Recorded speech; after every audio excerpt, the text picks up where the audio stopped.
Most of the big respiratory pandemics were really two-year affairs. That was true of 1918-19, of 57-58, and it'll be true of COVID, which will be remembered as the pandemic of 2020 to 21.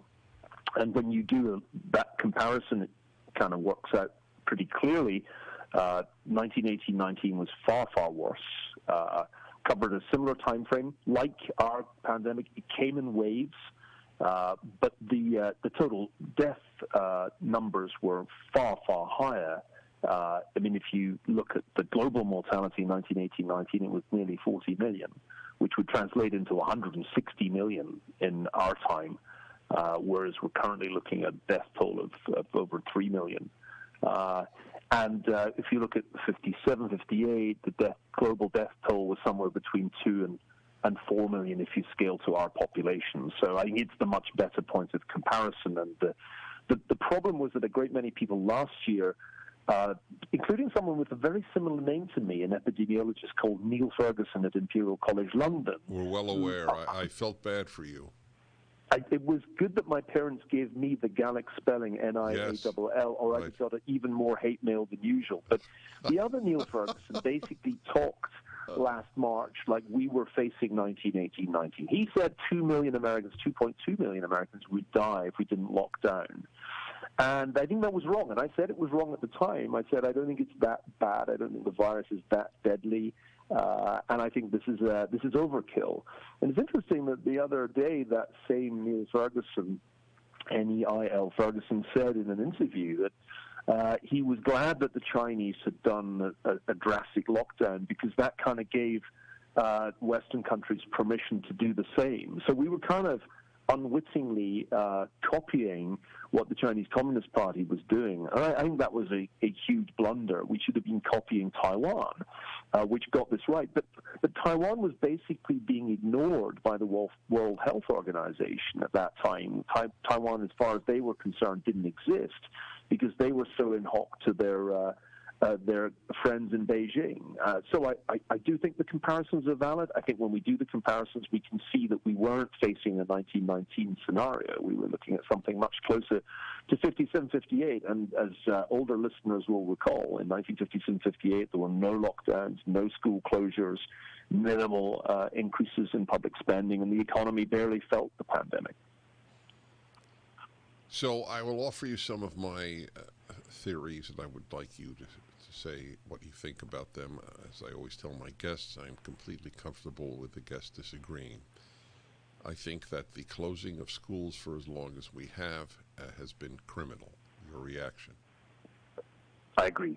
And incidentally, so does a great liberal journalist Nicholas Kristof, who wrote this in his New York Times column not so long ago. We will see that a generation of kids in public schools have been deprived of a year of education with lasting consequences.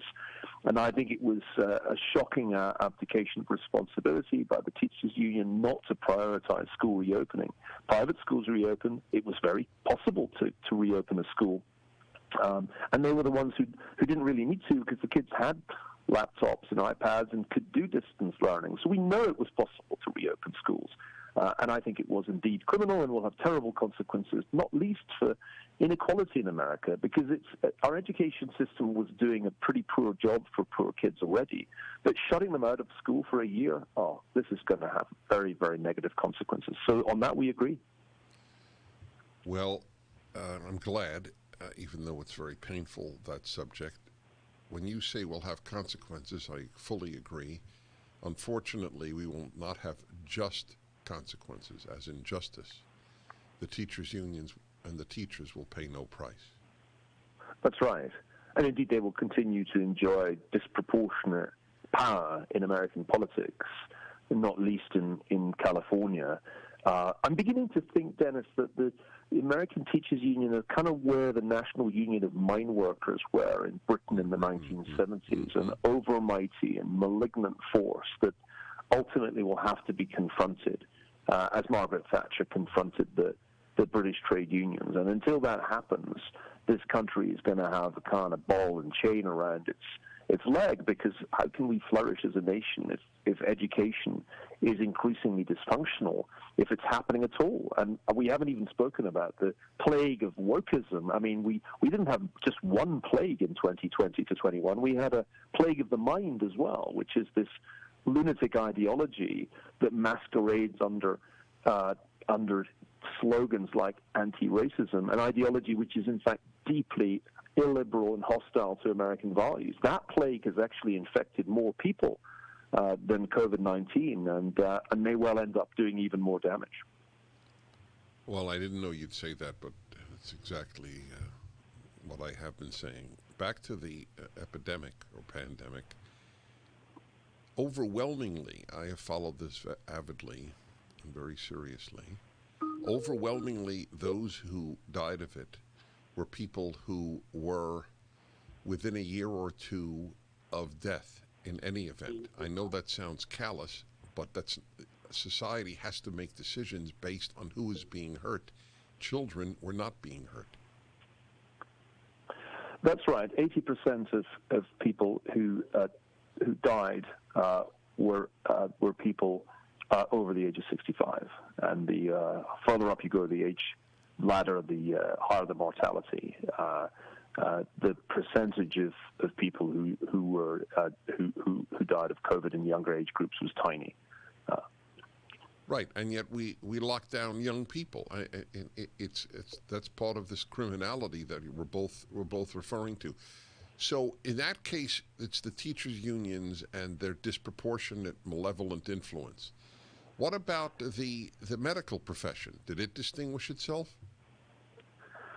Well, you were beating up on doctors a moment ago, and I wouldn't want to do that. My dad was a doctor, and I know many doctors have been doing their utmost to do a good job in this incredibly difficult time, and it's been an exhausting time for people in hospitals, particularly at the peak back in the spring, and then again over the Thanksgiving and the holidays. I have much more of a bone to pick with public health officials. Yes, okay. They're doctors. We'll be back in a moment. Niall Ferguson's important book, Doom, The Politics of Catastrophe, is up at DennisPrager.com.